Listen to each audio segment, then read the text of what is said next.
Neața! Astăzi începem penultima zi în Grecia și plecăm din Tesaloniki către Kavala pentru a vizita situl arheologic Philippi.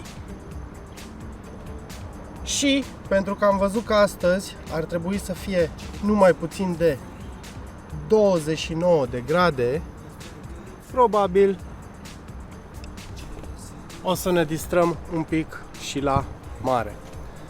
Dar, ca de obicei, ne vedem pe drum. Lately something's changed, it ain't hard to define. Guess he's got himself a girl and I wanna make her mine. Jesse is a friend. Yeah, I know he's been a good friend of mine. Lately something's changed, it ain't hard to define. Guess he's got himself a girl and I wanna make her mine. Jesse is a friend. Yeah, I know he's been a good friend of mine.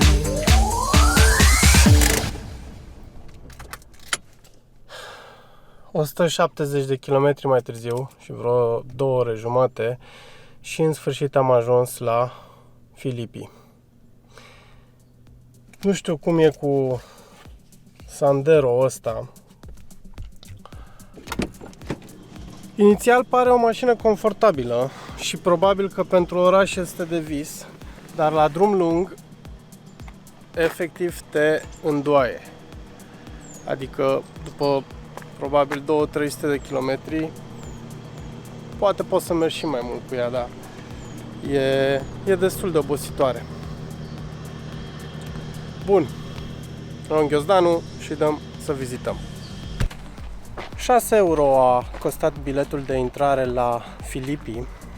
Este un oraș antic, construit în anul 356 de către regele Filip al II-lea al Macedoniei și la vremea respectivă era un oraș foarte important pentru că se afla pe drumul Via Egnatia, prin care se făcea comerț între Asia și Europa. El rămâne în continuare un punct arheologic foarte important aici în Grecia și, dacă nu mă înșel, după Acropola din Atena, reprezintă al doilea sit arheologic ca și mărime din Grecia.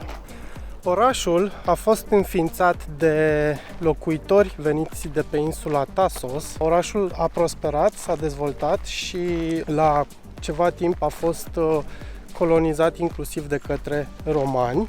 În vremea respectivă purta denumirea de Mica Romă. Dacă citesc eu bine această hartă, zice că numărul 16 este Via Egnatia, adică drumul pe care se făcea comerț între Asia și Europa. Știm că grecii aveau mai multe zeități. Totuși, odată cu colonizarea orașului de către romani, acesta ușor a devenit un oraș creștin. Și foarte important pentru oraș și pentru dezvoltarea creștinismului din acea perioadă în această zonă a fost venirea apostolului Paul, care a venit și a locuit în oraș între anii 49 și 50 după Hristos.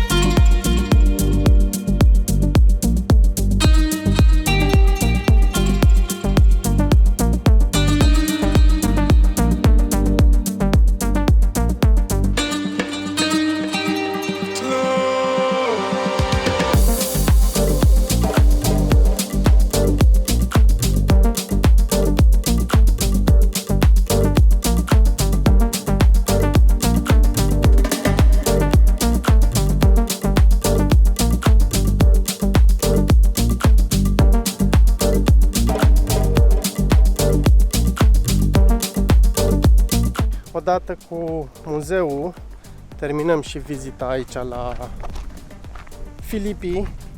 Muzeul nimic spectaculos, destul de mic. În mare, în Grecia, dacă ai văzut un muzeu, le-ai cam văzut pe toate. Aveau 2-3 exponate mai mai mișto, probabil o să pun câteva cadre cu ele. Ce pot să zic despre sit? 6 euro biletul de intrare, nu este un preț mare, 6 euro sunt 30 de lei. Acum câteva zile am mai vizitat și orașul de la Dion, orașul antic de acolo. Ăsta este mult mai bine păstrat. Ăla de la Dion era mai mare, ca suprafață, mai întins. Dar acesta este mult mai bine păstrat și mai compactat. Tocmai am o droaie de copii care îmi fac mâna. Revenind la orașe. Da, este mult mai bine păstrat și ai mult mai multe chestii de văzut decât dincolo la Dion, chiar dacă ăla este mai întins ca și suprafață.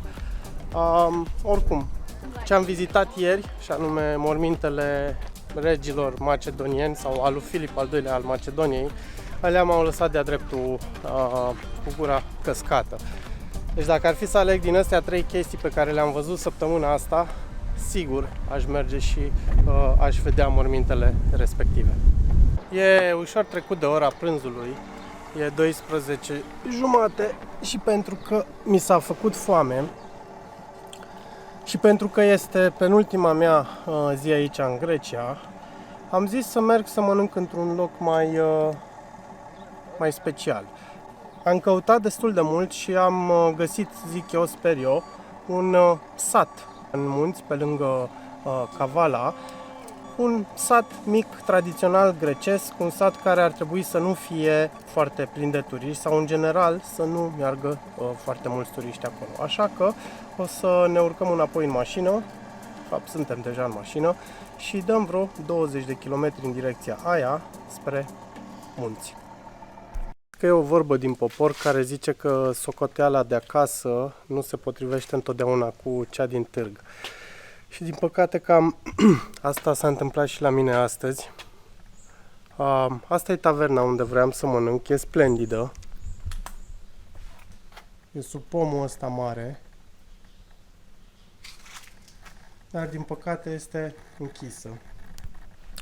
Sunt urme că încă funcționează, dar nu știu, ori deschide mai târziu, ori n-am habar. Ideea este că am ales satul ăsta din două motive. Unul la mână, existau 2 taverne aici, amândouă sunt închise, și al doilea motiv este ăsta.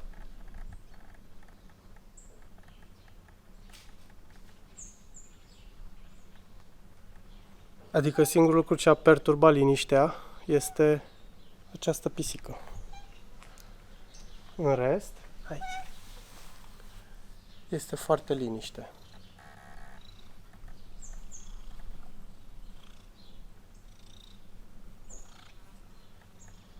Da, păcat. O să schimbăm planul. Probabil facem cale întoarsă și dăm spre mare și mâncăm acolo ceva.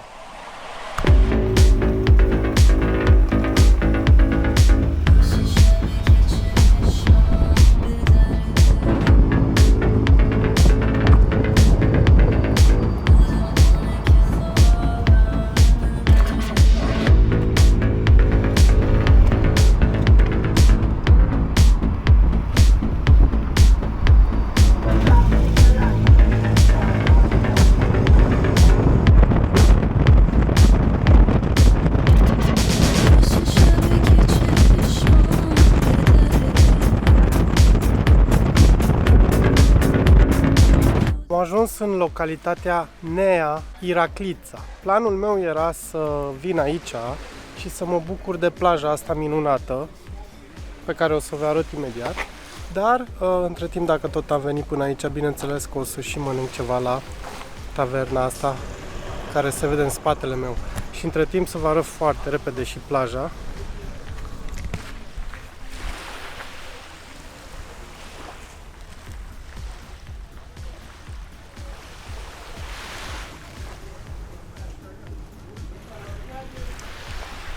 O splendoare de plajă cu apă cât se poate de calmă. Las camera, mănânc ceva și după aia ne vedem în apă. Acestea fiind spuse, mâncarea fiind mâncată și berea fiind băută, cred că e cazul să ne introducem un pic și în apă. De schimbat ne-am schimbat deja. luăm restul de lucruri din mașină și parcurgem cei 5 metri până la mare.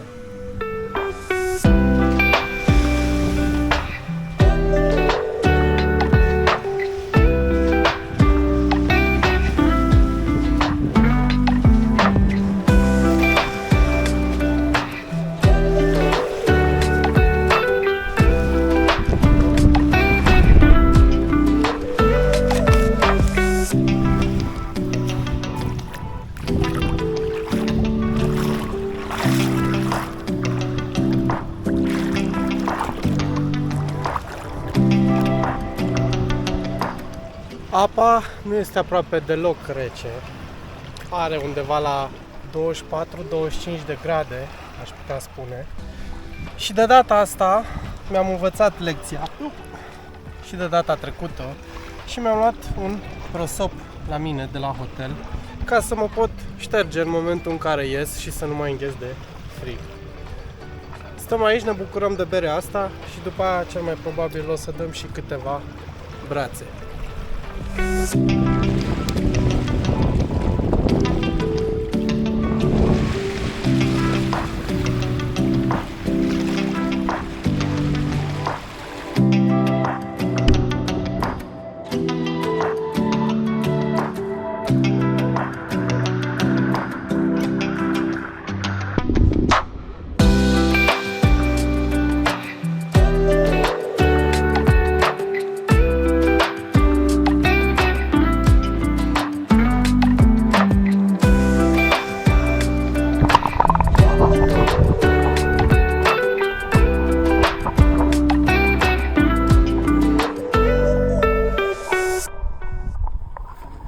Acestea fiind spuse și baia fiind făcută, o să pun punct zilei de astăzi. O să vă las cu câteva imagini din dronă de aici, de pe plajă. Iar mâine urmează să petrec o zi full în Salonic, unde o să vizitez, bineînțeles, cele mai importante monumente și atracții. Numai bine!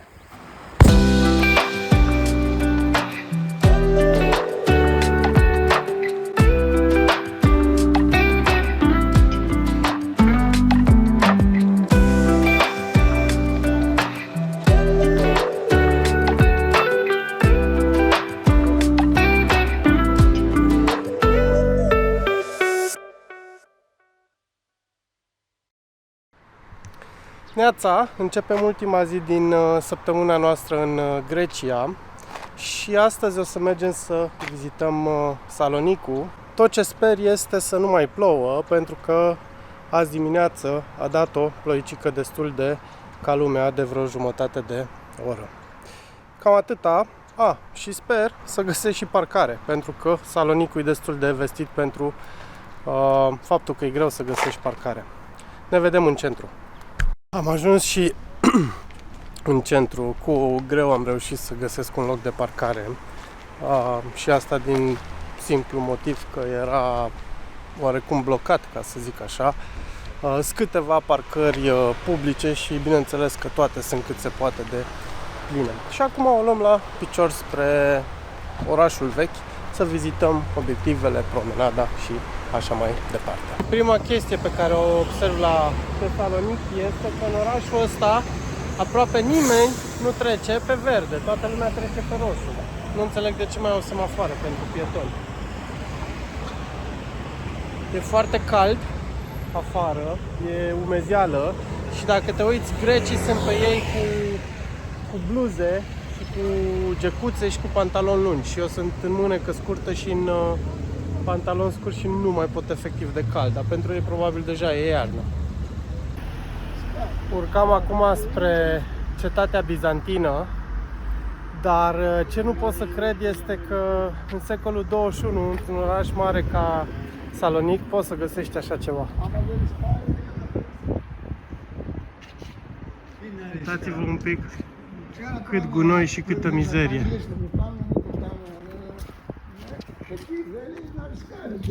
Mi se pare inacceptabil așa ceva și suntem în centru vechi al orașului, deci nu suntem undeva la periferie, suntem în mijlocul orașului. În stânga avem mizerie și gunoi. Și în dreapta dita mai vilele de lux și, bineînțeles, și taverne și restaurante de lux. Asta lângă un monument istoric, într-o zonă în care ai și priveliște asupra portului. Nu pot să înțeleg.